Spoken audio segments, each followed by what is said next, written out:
డీమార్ట్కి వెడతాం మనకు కావాల్సింది ఏమిటి? చెంచా కోసం డీమార్ట్కి వెడతాం. అక్కడికి వెళ్ళాక చేట కనపడుతుంది, అక్కడ పట్టుకొస్తాం. ఇవన్నీ లేవు మన ఇంట్లో, ఇన్ని అవసరమా?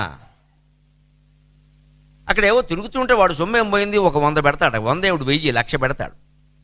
అక్కడ మనకు తిరుగుతుంటే ఏవేవో కనపడితే మనం ఏ వస్తువులు అవసరమని వెళ్ళామో కాగితం మీద రాసుకుని ఖచ్చితంగా ఆ 2 వస్తువులు ఎక్కడ ఉంటాయని వాళ్ళని అడిగి ఆ 2 తెచ్చుకొని రావాలి.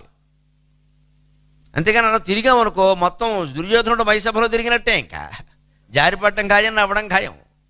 ఆ వస్తువు లేదు, మనం వెంటనే బయటకు వచ్చారు. నాకు మొన్న ఏదో ఒక వస్తువు అవసరమైంది, అది ఎక్కడ దొరకలా. ఐ షేడ్స్ అని ఇస్తారు విమానాల్లో, కళ్ళకు గంతల్లో పెడతారు, లైటింగ్ ఉన్నా కూడా మనం నిద్రపోవచ్చు హాయిగా.